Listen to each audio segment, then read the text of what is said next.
Welcome to Podcetera. Each episode is a journey of discovery as we delve into topics that pique our curiosity and yours. We feature in-depth interviews with fascinating individuals who have extraordinary stories to share.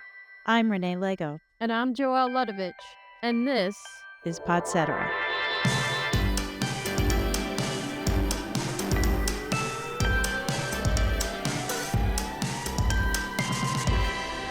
Benae Colbért, welcome to Podcetera. Thank you, Renee Lego. Welcome to the podcast. Thank you, girl.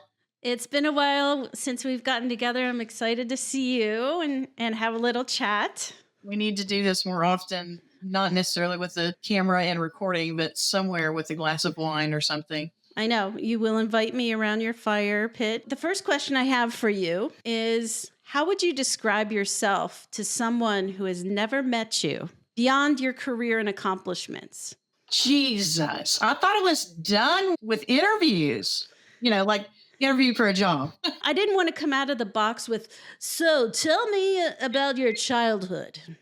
What book would you bring on a deserted island? Yeah.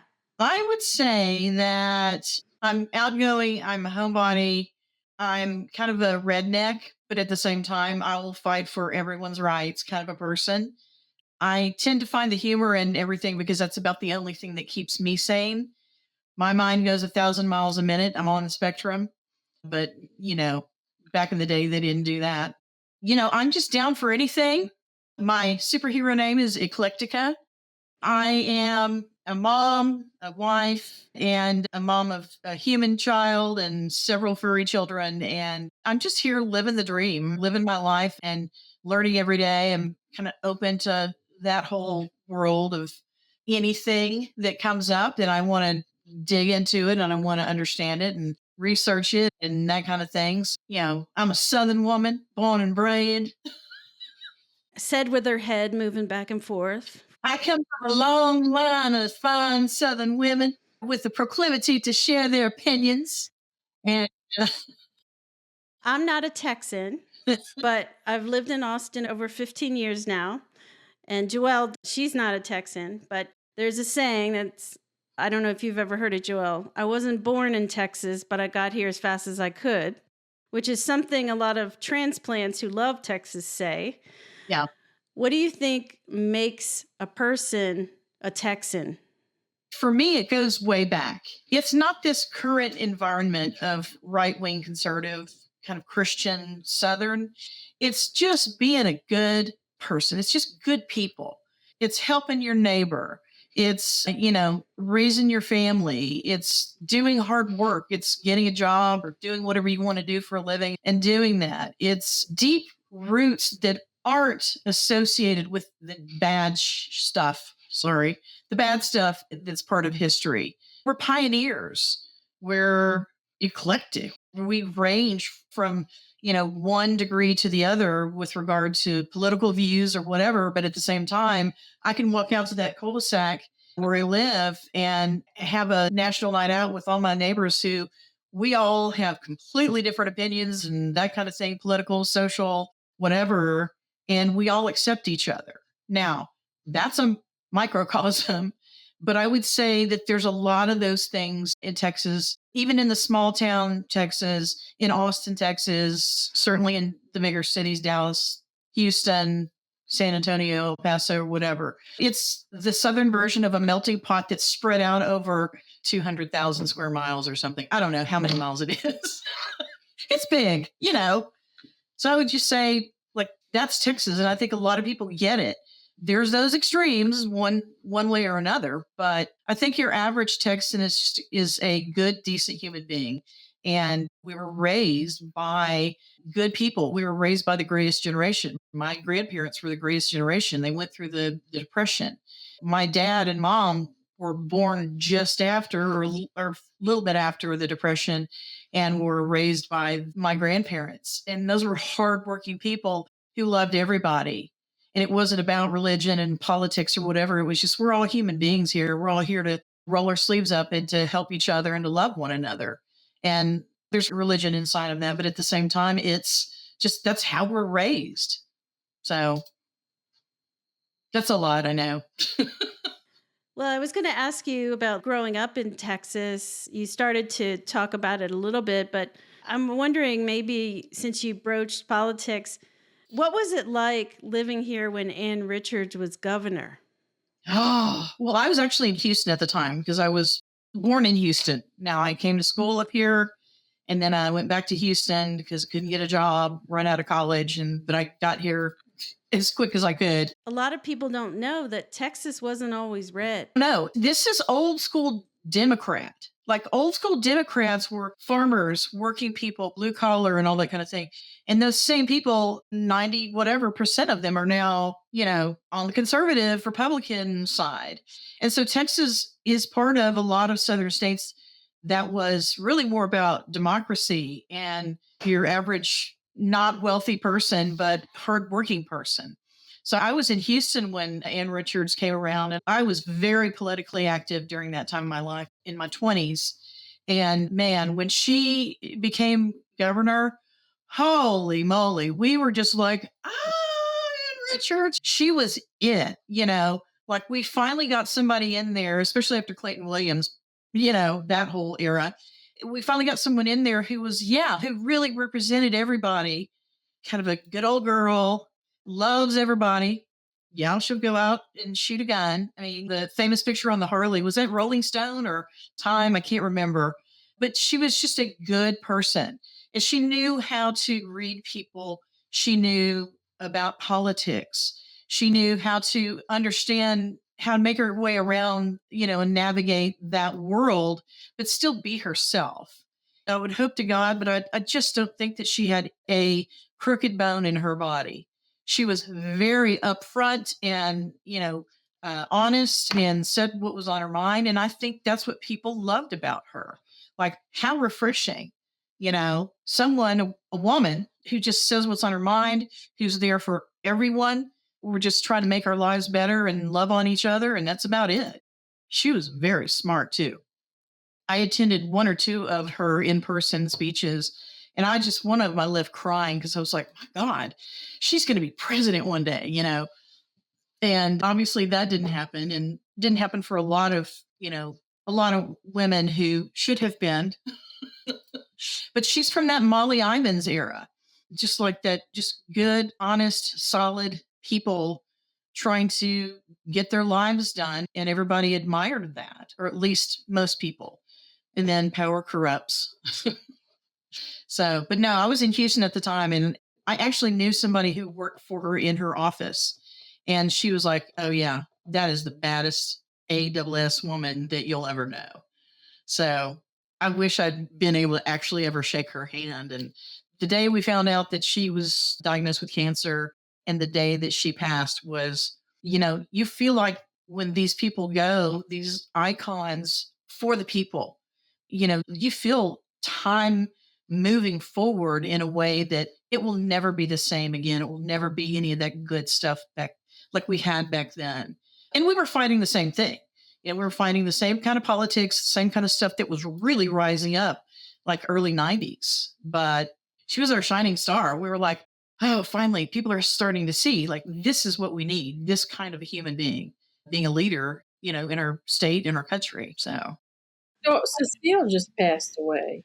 Yes, her daughter just passed. I think she had brain cancer. Did she? I can't remember what it was. Just recently. Cancer. Like about a week or so ago. Yeah, within the week at least. Yeah. Yeah, not that long. She probably saw that it was like inauguration, and she's like, I'm out. And she was like, the head of Planned Parenthood and all of that. Ann Richards literally ran into him, knocked him over, and said, honey, are you all right? And Daniel said, yeah, Governor, I'm okay. And she said, that's great, because I'm in a goddamn hurry. And she kept going. I think it was in an airport, and he said she was a Spitfire. With such a wide-ranging career, from merchandising to marketing, product management, writing, and officiating weddings, is there one role or experience that stands out as the most fulfilling or transformative for you? Definitely bearing people. There's a high or there's a rush that I get off of that it's spiritual. Like it's really unusual. I always start getting the tinkles on my crown chakra every time I, stand up there and begin marrying people, even in rehearsals. There's something that's magical, that is amazing positive energy in sitting with couples, walking them through the process, taking from all of my years of, project management and all of that, and just communications and writing, and tying all of that into something that I do really well, and then getting something in return that I never knew was going to happen the first time that I actually married someone. And mind you, I was the little girl, I mean, you can probably read on my bio on the website, but I was that little girl that was marrying my Barbies or my teddy bear and my Barbie or my dogs and cats or whatever. Out in the yard, my mom was just like, oh God, what are you doing? And then later on in life, I guess in my 20s, late 20s, when I was in Houston, came up here with a friend and attended a wedding of people I didn't even know. And they had this backyard ceremony in the west side of Austin, and it's trees and just beautiful. And there was a shaman, female shaman, who conducted the ceremony. And we all stood in a big circle around the couple. And we all tied the ribbons. And I was just fascinated. And I just went, that's when it really hit me. And I was always thinking, God, I would love to marry people. There's just such a rush off of that. But, later in years, and my friends asked me, hey, will you marry us? Yeah, I got ordained online, but I was also very, very active in church in my 20s in Houston, was we would call the gay church, and very active as a deacon and volunteerism and all of the things. And I always got really good, positive, loving energy in those experiences. And at the same time, in the back of my head, I'm like, gosh, I went to a few weddings and I was like, gosh, I wish I could marry people. So later on, when I had friends who were same sex, they wanted to get married before it became legal in the US, they asked me, would you want to marry us? And I'm like, yeah. Well, we got married in the church, but I went in and got ordained. And I'm like, okay, who can I marry? Who can I marry? What do I do? And so the marketing experience and the project management experience and the communications, writing, speaking, all of that kind of stuff came into play with me, and it just took off. I got ordained in 2005, and my very first wedding was this older couple who were marrying later in life. And the very first thing that happened, man, the top of my head just started tingling. And I could feel this energy flow through me while I'm up there performing their ceremony. So the fulfilling part is being able to take all of my talents and skills and natural things about me that I love doing and combine them into one thing. And that's what came of it. And I'm still doing it to this day. Now it's serendipitous. I don't do a lot of marketing and getting online on Instagram or anything like that. Yeah, I do, but it's as people come to me and it's as it's meant to be. And that's when I know it's something that is going to be special.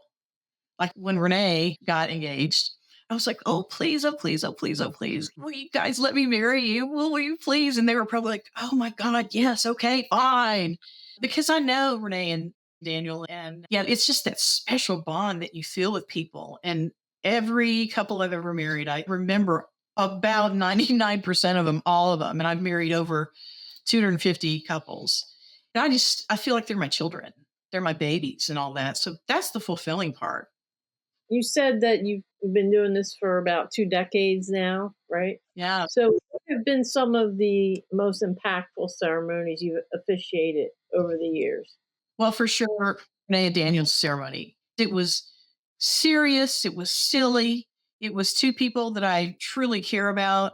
And they've got a big community of friends and family. You could just feel the love in that congregation of humans. You could feel everybody just being so excited and happy for them that they found each other. And I was there along the way of the kind of the romance thing and, the building of that relationship. So it was great to watch that. And then the culmination of them getting married and committing their lives to one another. And that's just one of the big ones that stands out. And if I was on another podcast with someone else, that would be the one that I would go to.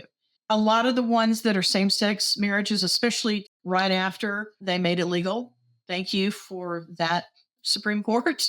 Hopefully it stays that way. The one or two that I've done after that, same-sex couples, were just very meaningful because it just meant so much to them, their families, and everything. And the only other one that really stands out for me is there's a little chapel out in Driftwood that's on the edge of a cliff. It's beautiful. And it's just a tiny little chapel.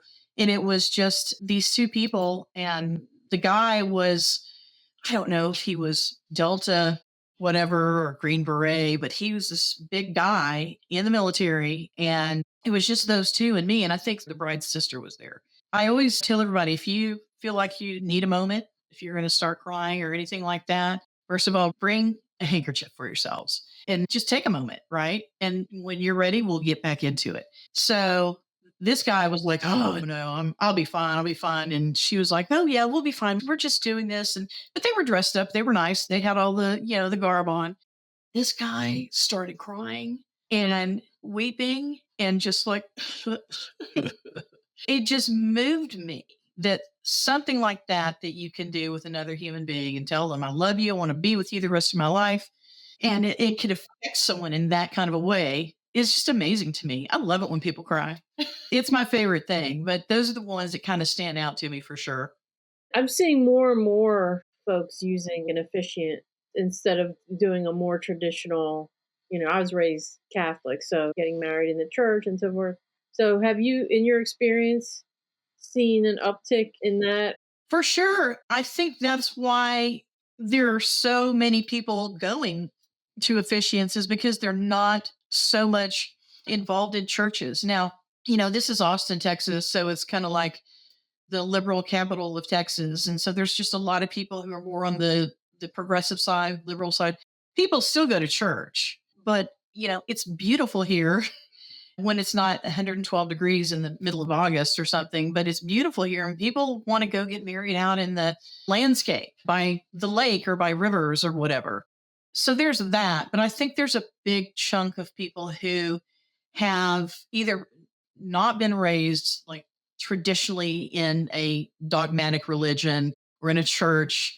I was, but there's a lot of people, especially the younger folks coming up, who didn't really have that experience, or who had that experience and they're like, ick, no, I don't want that anymore.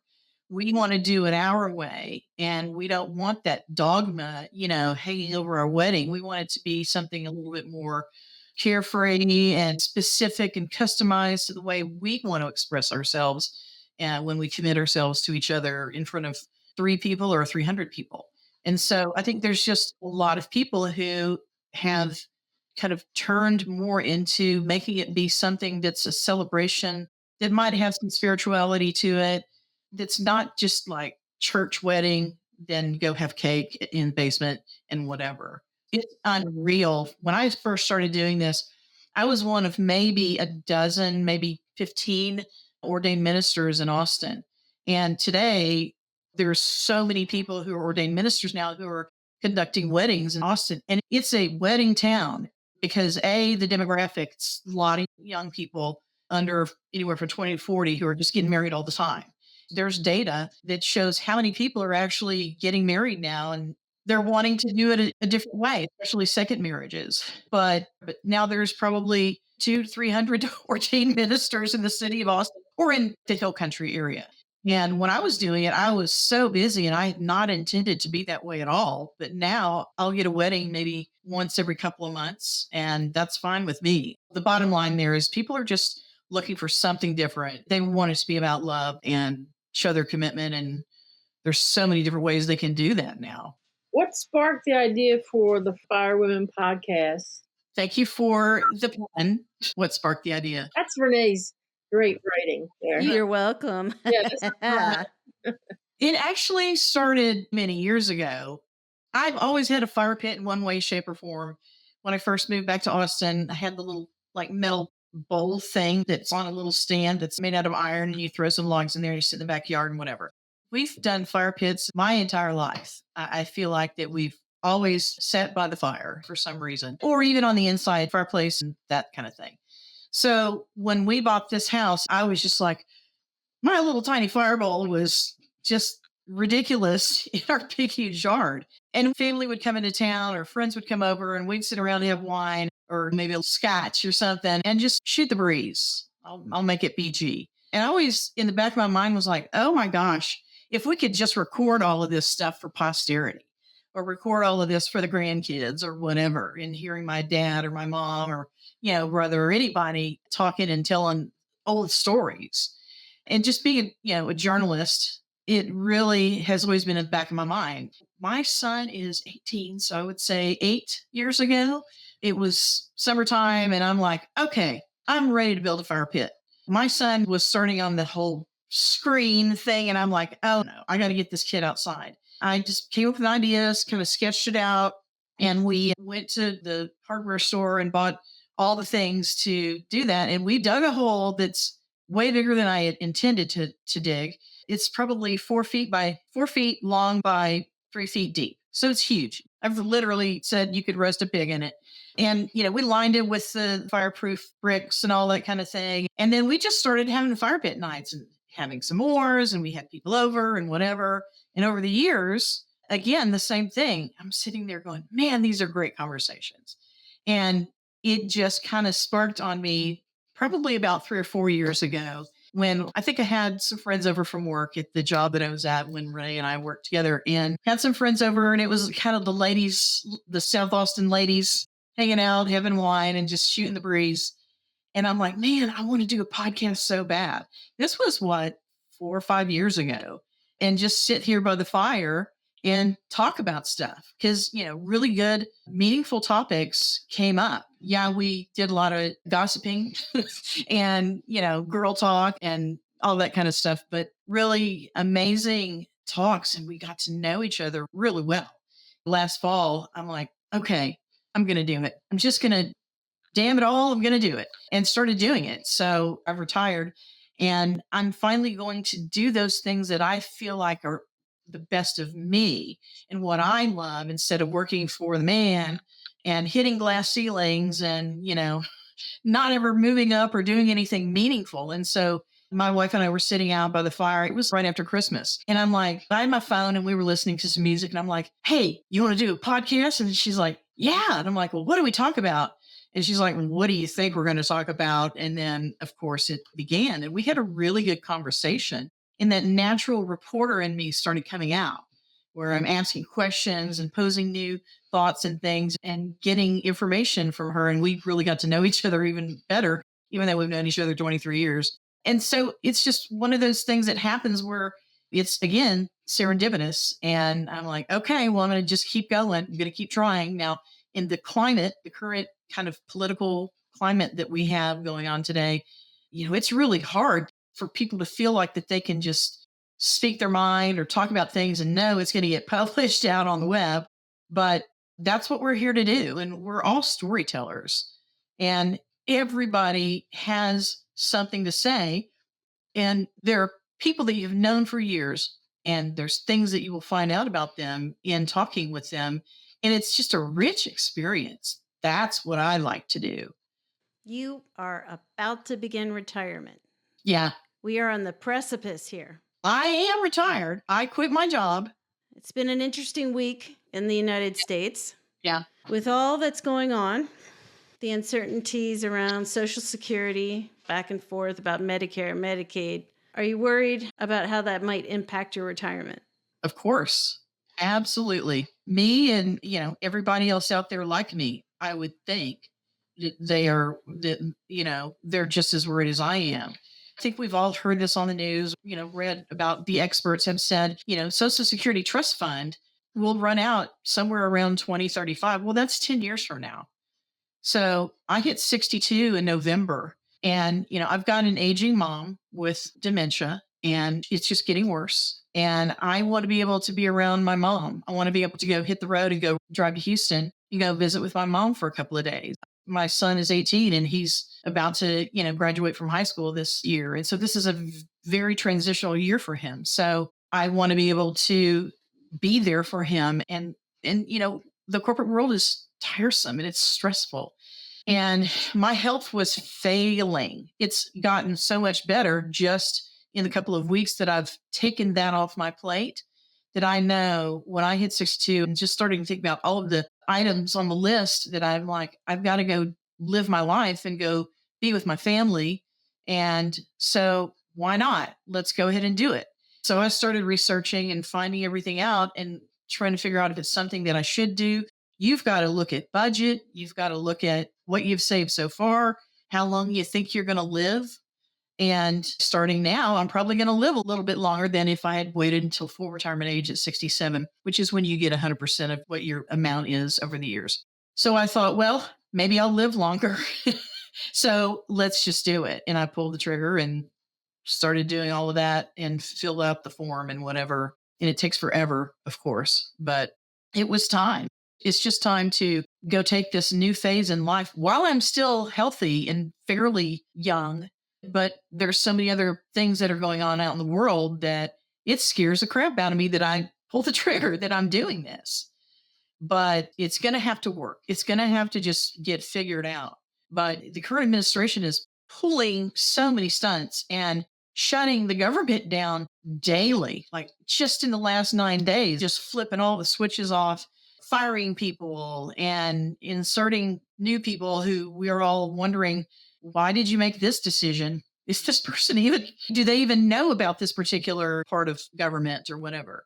And so, yeah, there's people that I have zero confidence in running those programs, much less keeping them just alive. Like the Social Security Administration was created as part of the New Deal with FDR back in the early 1930s or right after all of the Depression, the crash. Yeah.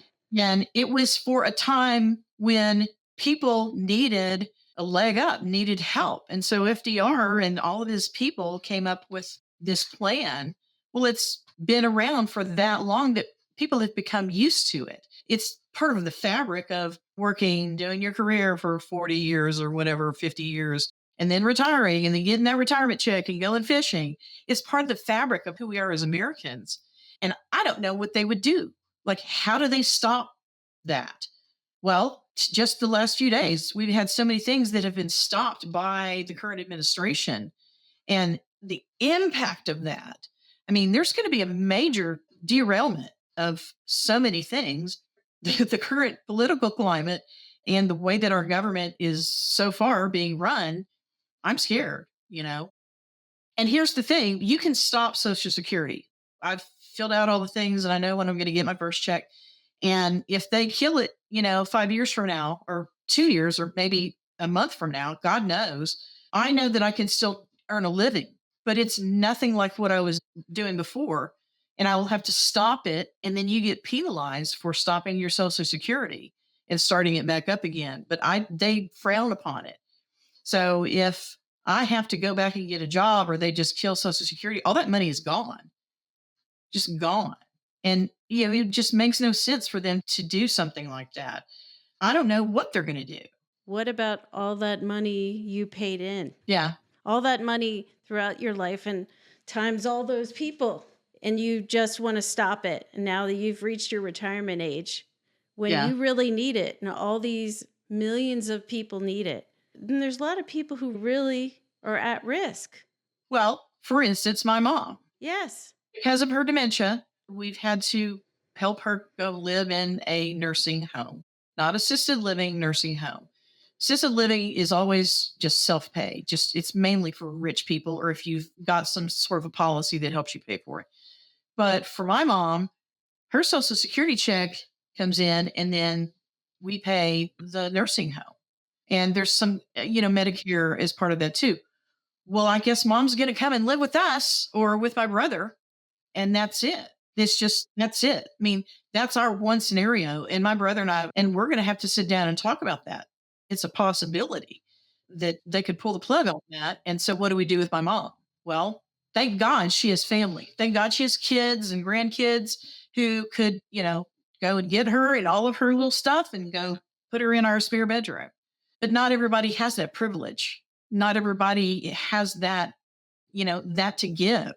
What about all these other, elderly people who are either in nursing homes and it's all being paid for by their Social Security they worked all their lives for? Well, I don't know. But basically, it would be a huge dumpster fire. just like any of the programs that are deeply embedded in our government progression over the last, gosh, we're coming up on 100 years, basically. I mean, it's 2025. So I don't know. I don't know what we would do, but I know that's what's on my mind, and we're going to have to talk about it. So every family in this country with parents who are taking Social Security, and that's their only income. I mean, I'm not going to say what my mom gets, but it's not a lot. We're going to have to take care of her. And that's okay. We've always said we were going to take care of her. But because of her medical condition, she's got to be in, nursing care. So half of the American population, which is maybe 150 million people that have elderly parents, and a lot of them in nursing homes, what are they going to do? Essentially, they would steal the money. You're stopping Social Security. You're taking the people who paid into its money. Yeah. I would think that would cause like a huge, movement of. There would be some pitchforks and stuff. Do the senators and the representatives get retirement benefits? They didn't used to. They had their own retirement that was part of being a senator or a congressperson. But I think they have Social Security now too. So yeah, it affects them too. It affects everybody. But if you're wealthy, doesn't matter. Yeah, well, that's a whole other podcast. My mom's not wealthy, so it's going to affect me. My brother's not wealthy, so it's going to affect him. For you, Benae, is this your biggest concern, Social Security, or is it housing? Is it outliving, your savings? What is the biggest worry? Is it your health and staying healthy? What's the biggest concern for you in retirement? Well, it's really all of the above, because work for me was always stressful, kind of a Pollyanna. I always see the good in things and a little naive, not as much as I was when I was younger, but I don't see myself being able to go back into the corporate world. I would have to. And then here comes my health issues, my autoimmunes and all the things that are going to become more chronic again. With being out of that and knowing that I have financial security with what savings we have and our budget and a monthly check that I worked for all my life, I feel pretty good. But now I'm starting to not feel good, because if I have to go back to work, there comes the stress and the anxiety again. There comes that I got to pay for gas to go drive into work because everybody's going back into the office. There's not a whole lot of remote anymore. Wear and tear on a car. I've said, my vehicle that I have now, it's the last vehicle I'm ever going to buy. Well, no, if I have to go back to work, it's going to wear out. I'm going to have to go buy a new car. So there's more loans that I'm going to have to go take out. It's like a snowball. But the Social Security piece of that is it impacts things that I don't think people are even aware of. And people need to start considering, like, what is going to happen. And they'll do Medicare next. They'll take Medicare next. So I planned on all of this stuff, did all the budget, did all the spreadsheets and all that kind of thing. And I'm like, okay, I can do it. And now, okay, no, I could, live for a certain amount of time, but our monthly economy, our monthly budget and whatever wouldn't stand it. It wouldn't stand it. I'd have to go back to work. And I just can't. I don't want to, but I will have to if that's what happens. And so many other people, I can't imagine in a position that it's not as privileged as I am. I can't imagine what they would go through if this were to change. You're just taking away my future. Yeah. What I plan on doing, I'm not going to go fish, but I'm going to go do something, and I'm going to go enjoy my life and just relax for once after working since I was, 12 years old. I hope to God somebody comes to their senses in Washington, D.C. about this whole thing. What advice do you have for someone who might be thinking of retiring? Do the math. There's a lot of places out there, financial advisors or whatever. If you've got that money to pay the fee, they'll amortize it kind of out for you to see what it's going to take for you to, if you're going to live this long and this long, and when you should take it early at 62. If you want to wait a couple of years, you're going to get more money monthly. And that doesn't necessarily mean that you're going to live longer. So I would say, think the whole thing through, like I've been doing for the past at least 3 months, once I was heading towards 62, and just start doing the research. But you've got to do the math. You've got to make sure that your budget can handle anything that comes at you. We had a lot of money saved, and then COVID hit, and then all the things that happened after COVID, and then our AC went out, and then we needed, $6,000 surgery for our dog, and then 15 other things happened, and you start seeing, your nest egg start dilapidating, going down and down, well, you've got to take those things into account because you no longer have that income. So do the math, do your research, just go get on ssa.gov and create your account, log in, and they've got a little calculator tool in there that shows you if you're of the age, if you're like in your 50s, do it and start figuring out when you may want to retire. If you have enough money to do it early, then do it early. But you've got to know how much impact that's going to have on your home economy. You got to be able to know what things are going to come out of the blue and be able to replace that money. And you got to remember that you can only make so much. Once you file for your Social Security benefits and you start receiving those, you can only make so much money a year. And if you make more than that, they're going to start taking it. They're going to tax it. I think the limit right now, they just moved it up to $22,300. And so if you make more than that, in addition to whatever you're making on your Social Security checks, like for every $2, they're going to take $1. So there's so many things that you have to just know. And so do your research, do the math. That's kind of what I'm thinking. If you have the money to have a financial advisor to sit there and put a PowerPoint on the wall for you and help you to go through the whole thing, understand it, I recommend that because learning all of this on my own, I'm just like, ugh. I still go to my notes and go, wait, what did they say about this? And it's huge. Like I said, they've been around for almost 100 years. And so can you imagine all of the things, the addendums and everything that has happened since then that have layered on to that initial Social Security by FDR? And there's a lot of nuance when it comes to Medicare. Girl. And supplementals. And my mother-in-law kind of got screwed over when it came to her cancer treatment and not getting covered. Yeah, and I don't know. It's a lot. I would say probably in about a year, I have planned on going back in and going to, YouTube University and learning everything I can about Medicare and finding out how that works. That's assuming it's still around. And finding out, how much is it going to cost? And they take it out of your check. So you're going to be getting a lesser check every month to whatever plan A, plan B, plan, I don't know. Like I said, I haven't even started on that because I'm scared to death of having to learn all of that and just now getting into this and at least making this step. Now I'm going to take a little break, but it was a lot to take on. And so learning about Medicare and which part you're going to do and all that, that's my next step. I'm going to take about a year off and then I'm going to start studying up on Medicare and see how that works. There are people who work for the state of Texas, possibly for the federal government. That's probably going to go away, who will have health care for the rest of their lives after they retire. And man, those are the lucky ones, unless it gets taken away. If it's on a state level or maybe even a city level, it may be good to go. Nobody can touch that. But a lot of people are on Medicare and a lot of people are going to have to be on Medicare. And you get more sick as you get older. I've got so many things that I'm going to have to do and that will start happening with my body as I age, and anyone goes through that. You're going to have to rely on Medicare or just be sick or be in pain. So what do you do?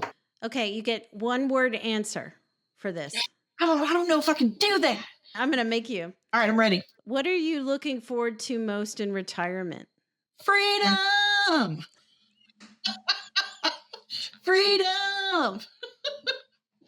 That's one word twice. Where can we learn more about you and where can we hear your podcast? Fyre Wimmen is out there on all of the platforms. I do it through the RSS platform, but it's on iHeartRadio, it's on Apple, Amazon Music. It's Fyre Wimmen. I've only got 2 so far, and I'm still trying to find people who are courageous enough to get on and talk with me about some really interesting things. So you can go to ceremoniesforlife.org, and that is my website for Reverend Benae and for marrying people, and find a lot of really good information there. Time for the speed round. All right, hit me. If you could invite any 3 people, past or present, to join a Fyre Wimmen podcast episode, who would they be and why? It's going to be women. It definitely would be my grandmother, my maternal grandmother, Miss Andra. Ann Richards would be one of them. Present, I want to have Kamala Harris there at my fire pit. I need to have Kamala there, and I need to talk to her. So invite me when you do that. Okay, yeah, and y'all can come too. We can all come. If you could communicate with one entity or spirit, who would you choose? I'd want to talk to Jesus. There's a lot to be learned about why we are here. And I feel like that if I could just go to one source who's not here in our earthly realm, then it's got to be somebody of that caliber who would probably know a lot so I could get my questions answered. What's the one piece of advice or life lesson you've learned along the way that you think everyone should hear at least once in their lifetime? Always be true to yourself. Excellent. Every episode, we have a segment called Question Down the Lane where we ask our guests to provide a question for our next guest. And our last guest has a question for you. If you were a superhero, what would be your 3 superpowers? I've already told you my superhero name, and that's Eclectica, not to be confused with Electra. So Eclectica's superpowers are she could heal people. Oh, does she want to know what people are thinking? Yeah, she wants to know what people are thinking. And she can eat all the chocolate she wants without gaining any weight. Benae, thank you so much for joining us on the podcast. It was great catching up I enjoyed it. and chatting about all things Benae. We hope to have you back on and hopefully hear that you are receiving Social Security checks and Medicare and all the things for years to come. It was a pleasure getting to know you. Thank you. I appreciate it. And thank you for having me. If you enjoyed this episode, please leave a review and share Podcetera. And be sure to follow and like the series wherever you enjoy podcasts. For Podcetera, I'm Renee Lego. And I'm Joelle Ludovich. Thanks for listening. See you next time.